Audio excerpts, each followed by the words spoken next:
Hey guys, it's Zhang again from TechCloud TV, back for another episode. If you haven't seen us before, we're basically a YouTube channel which talks about tech in all aspects, just bringing like-minded people together and exploring the world. So today I have Zoe. So Zoe is a doctor. I don't want to take too much away from her, so I'll ask her the questions and she'll answer, I guess, the questions that I give her. So hi Zoe, thank you for taking the time out today to speak to myself and the TechCloud TV community. So you're an ER doctor. So Zoe, how long have you been a licensed practicing doctor? And where have you practiced? I guess you can't tell us the name of hospitals, but what locations? Hey Zhang. So after my intern year, which is the kind of preliminary year, this is my 6th year. Third year, just purely an emergency. I started out in Perth for 3 years, and then I moved to Cairns and I worked there for a year. And then I moved down here to Sydney and have been in the same place ever since. Okay, so your passion to be a doctor, where did that, I guess, come from? Like, is there something that your parents pushed you in, or is it something that you always wanted to do? No, it wasn't something that I always wanted to do. I actually had a massive passion in art when I was growing up, but I loved physics as well. And I was always really curious as a kid, interested in knowing how things worked. So I guess I knew that whatever I did, I wanted to be able to understand things at a deeper level of how they functioned. And I decided to just go to university and explore art and science, kind of different subjects, and found myself kind of being gravitated towards the human body and how that functioned. And so it was a bit of an organic path to get there. But yeah, then I transferred into medicine after that. Cool. And we thank you for your service at the moment. Because so at the moment, because of COVID-19, I think the community want to ask, how has it changed healthcare is administered in the ER room at the moment? Yeah, so there's definitely been a few changes, I guess. 3 major ones. So firstly, I think since this illness has kind of come about, we've had to focus on what we know about it, how it's kind of how it presents in a person, and the various ways it can present, in order to identify people who do come in. One, to kind of provide them the best healthcare that we can, and the best pathway for them, because there's a spectrum of the illness from mild to really severe. So the milder cases, we want to kind of make sure that we know what we can tell them is going to be in their best interest, and similarly identify when someone has a more moderate severe case, that we are placing them in the best situation and providing them the best healthcare. In saying that, because it's a highly contagious disease that exposes a lot of people to what they have, and so there's a lot of preparedness involved when the people that not only are coming to the emergency room just to be assessed, but those who need to come into the hospital and have treatment, we are having to factor in where is the best location for them that we can give them the adequate healthcare, and how do we minimise spread within the hospital. So with that, we have kind of quarantine zones or isolation zones, which we normally have for contagious diseases, and we've just broadened those areas and made sure that we're very strict on how to move through those areas without kind of spreading a virus in and out. And we do that through the personal protective equipment, which is goggles, masks, gowns, gloves, even kind of shoes that we can cover, like shoe covers. And we have lots of checkpoints where we do hand hygiene.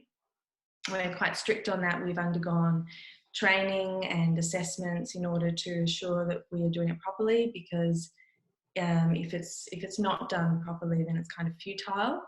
Yep. And that not only protects other patients who don't have COVID-19, but it also protects staff members, because we want as many staff fit and able through this time. And that also applies even just to workstations and things like that.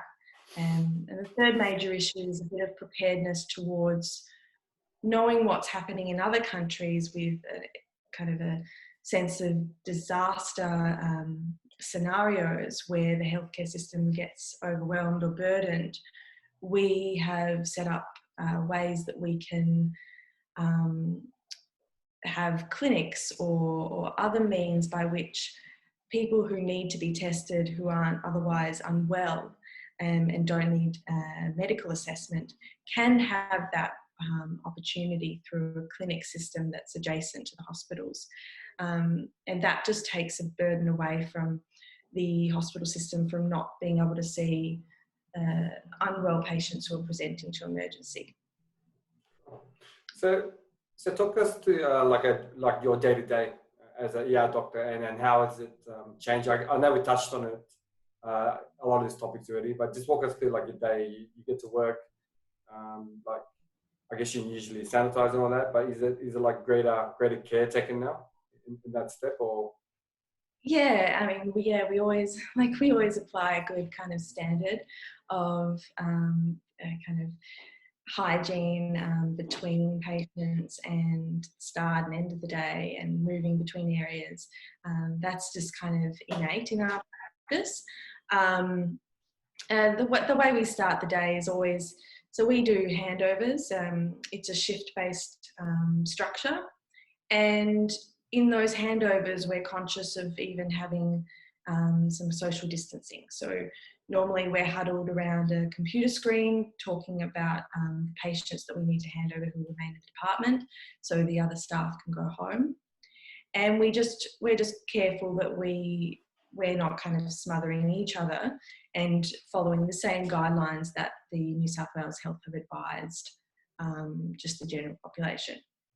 And then between patients, we follow the same type of protocol that we normally would do. We clean all our equipment, we wash our hands, and we utilise the personal protective equipment that is given. We have kind of a variation of that depending on the risk assessments made on the likelihood of the person having COVID-19. We conscious of not really bringing food and drinks into the workplace, cleaning workstations. They're things that have been probably at a kind of a higher conscious level. At the end of the day, then we usually either change out of our clothes or immediately drive home and put them in the wash. There's different practices, but we try to avoid bringing anything out of the hospital into the community or into the home, and we're just conscious of those things, showering, etc. Cool. So has the ER rejected any patients due to them having COVID-19 symptoms? No, no, we never reject any patients. Earlier on, we were getting quite increases in numbers basically coming in and wanting to be tested. So we created a triage system where we identified patients who purely and simply wanted a swab because they had maybe a mild symptom of a sore throat or a runny nose and concerned they may have had contact. And those patients we redirected to a clinic that was created, like a pop-up clinic, where nurses or doctors who were staffing the area could provide that swab and give them the advice on how to self-isolate afterwards and obtain the results. Anyone who presents to the emergency query COVID-19 and doesn't feel well or has any concerning symptoms, we will bring them into the emergency. So any of those patients we would always bring in. And luckily, our healthcare system's not yet burdened, that we're not in a position as some other countries that we have to start even triaging those patients. Okay. So say that I go to the ER and I guess someone goes in, like myself, is really hurt.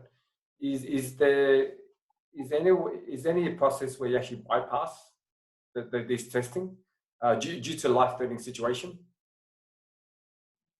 Yeah, it's a really good question, because, you know, say someone has a motor vehicle accident, you're not really thinking COVID-19 at that point, but we have factored that in. And what we normally do is, as soon as a patient comes in, sometimes we get a bit of a phone call ahead, but as soon as someone comes in and needs to be in the high acuity area and be managed there, we usually just standard apply general personal protective equipment, and there's usually a large number of staff that will respond to that type of situation, and those some of them are attending to the patient immediately, and that's for a matter of minutes. And while those initial assessments are happening, the other staff members who are free, perhaps, are able to obtain collateral from ambulance officers, family members,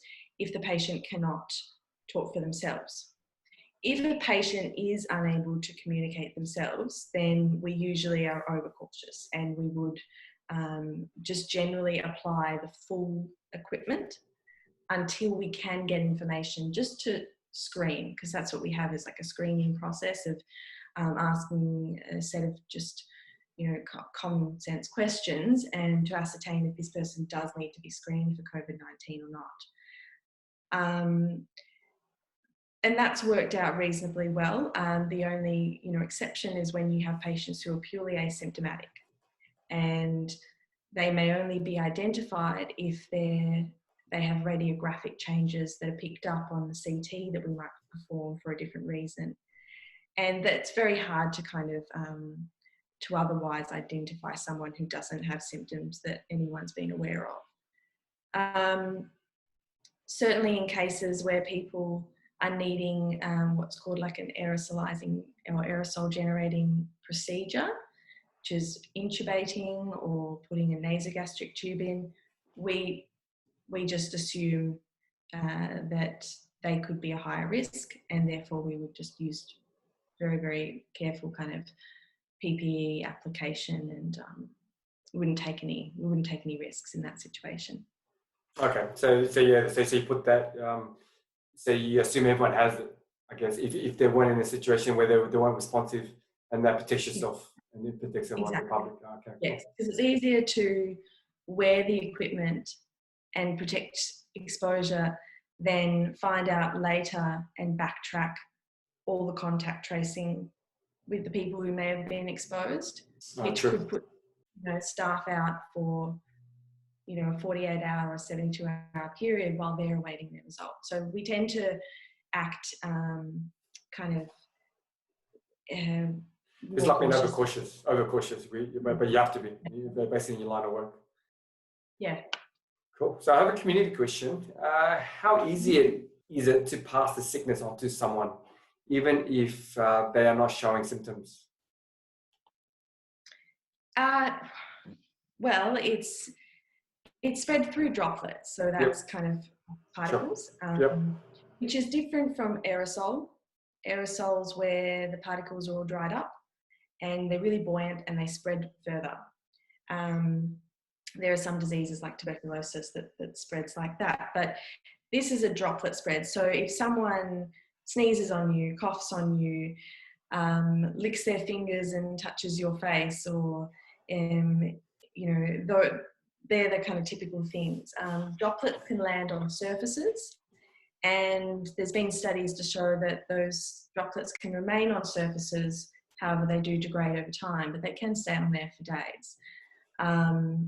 So if you touch a surface that has some droplets on it, and you put your hands in your mouth or on your face and your eyes, because even through your eyes that can get into the respiratory tract, then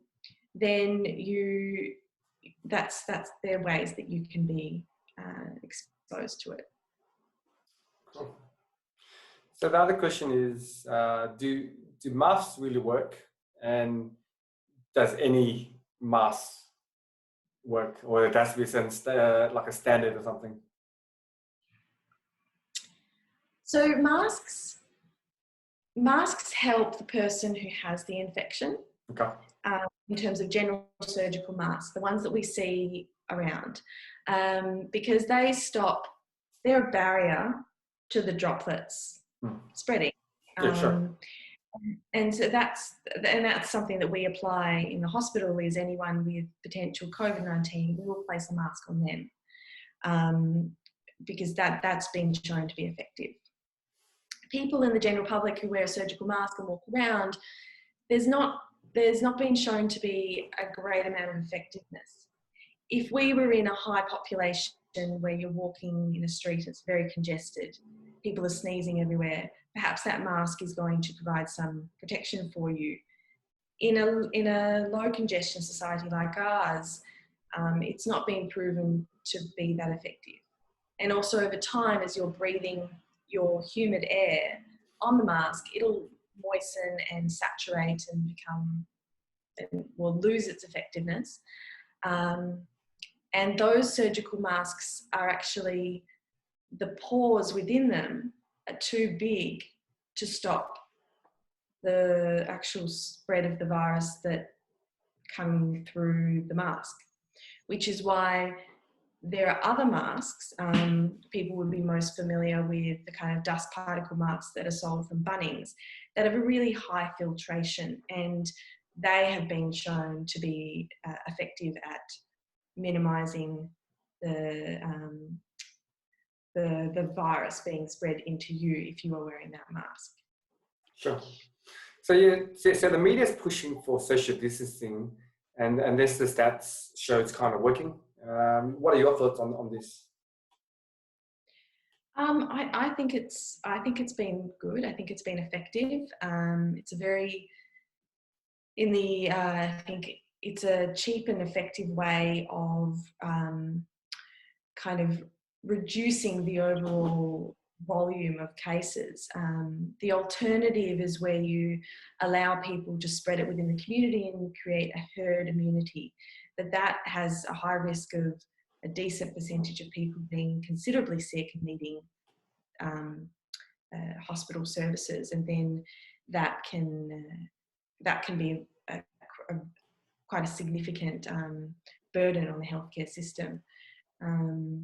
So I think, in a preventative sense, it has flattened the curve and been really effective. The major problem is its effect on the economy. And so the duration of doing it is probably one of the bigger questions, because it's put a large amount of people out of a job, or significantly reduced the amount of work that they are having, and that's perhaps it's not sustainable long term from that point of view. So the next question I had was, should we force people to start going back into the offices, or should we wait until there's no more cases? Like when is a good time to actually get the war back to running itself? Well, and now we're in that situation where we're facing this issue because we have reduced numbers, and I think it's a good question, and it's hard to know the right answer. But I suspect and probably what might happen is we allow it to be a gradual progression. So initially, by allowing low-risk businesses that don't have significantly high volumes of people coming in and out, could perhaps, they could start to return to opening their businesses, and monitoring that response for a period of time and seeing the effect on overall the incidence of cases. And if that is not become a burden, then we go to the next stage and we start to increase the opening of other businesses that have a slightly higher risk. And then I think by doing it gradually in stages, it prevents us going from, say, tomorrow everybody opens and then we are in a disaster or an uncontrolled scenario where cases start to increase exponentially. If we stage it, then we can kind of halt or kind of go backstage if it does start to look like it's getting out of control. And that'll be probably the same approach with maybe traveling and, allowing regional travel initially and then interstate travel before we even progress to kind of overseas or international travel. Cool. Okay, just move on to some tech questions. I've heard of things called like my healthcare record or my health record and telehealth. Have you had experience with this technology? And what other technologies do you rely on to do your role daily? Yeah, so my health record came out. It's still, it's kind of an opt-in, opt-out situation. And so I'm not sure on the statistics of how many people have opted into it, but it is a good, it's quite a good kind of database where if a patient comes in so unwell that we're unable to obtain information and there's nothing on our hospital database, we can access that has GP related information, lists of medications, allergies, and those things can be quite significant and in those early phases, especially knowing patients' allergies and comorbidities and their current medication list. So I think that's quite a good service. It's just a matter of the number of people that have opted in. The telehealth, in emergency, we don't really use telehealth with patients because in the emergency setting, we need to physically see them and assess them. But I do know of GP practices and other clinics that have utilised this, and there are a lot of advantages to it in terms of being consistent with the isolation approach at the moment. And also in general, it actually historically allows people in rural and remote areas to have access to healthcare. So from that point of view, it's quite a wonderful system. The downside is naturally that it's virtual and you kind of can use it in situations where you've already had a primary assessment of a patient.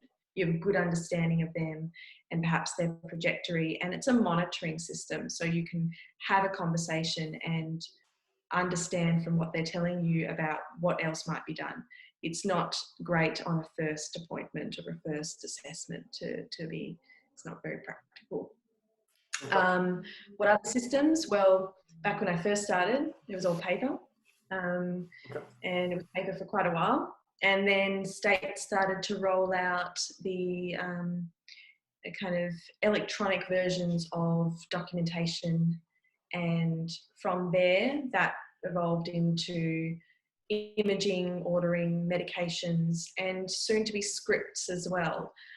So we find that quite useful in terms of it saves a lot of time. You are allowed to easily access a variety of notes, information, observations, whereas previously I'd be running from the bedside to get the observation chart, to go through their folder this big of like 1,000 pieces of paper with handwriting that's barely legible. So it has made, it has reduced the time spent in terms of gathering information, which is really quite useful, and medical legally it's a lot more transparent from that point of view. And yeah, I quite like it. Yeah, it's good to hear. Like, you know, we have technology out there to make, you know, things better in the business world. Like, I don't hear of the things in medical that much. But it's good to hear your thoughts on that and how it affects your working. So another technical question was electronic prescription or prescribing. It has been fast-tracked and will be a reality in the coming months. What are your thoughts and feelings, and how would that impact towards your daily tasks? Yeah, so similarly, I mean, it's very useful in terms of kind of the efficiency and the ability to audit and collect data, because prescribing is, it's always traditionally been handwritten, and it's very useful to kind of know a patient's prescription history, and because it's part of the problem solving or understanding what types of prescriptions they need in the future, what's worked for them, what's not. Or it can be used in a kind of myriad of applications, and certainly with different schedules of medications, it's good to be able to audit that quite easily. I think it can also improve overall safety. Sometimes there is a concern with, if you have an electronic system, you could potentially become complacent and you're just clicking buttons. So you're not writing something which is a lot more active as a kind of cognitive process, and therefore mistakes could be made. But what I find is that if computer systems have kind of checkpoints to accommodate for human errors, they can pick up on things going, well, okay, for example, you've just written a prescription for someone and that dose seems way inappropriate compared to if they can connect it with recommended guidelines. So you might have put an extra zero, or the dot wasn't evident, and that can prevent significant kind of complications or allergies. Say the person has had an allergy to that and you weren't aware, the computer system can pick up on it. Or if there's a drug interaction, they know the list of the patient's medications and there's a rare drug interaction between the one that you're considering prescribing, it can be an alert-based system. So there's a lot of potentials I can see where it would be quite beneficial to overall practice and safety. Sure. Okay, and I guess last question. It's been a really interesting chat. I really enjoyed it. What can we do to help, I guess, healthcare workers as yourself? So one is, I guess, like following the recommendations of New South Wales Health and or whatever state you're in, really. And at the moment with isolation, it's the kind of the more you're actually adherent to that, the better kind of effect on the numbers is going to be. And second thing, I guess, is being cautious of personal protective equipment.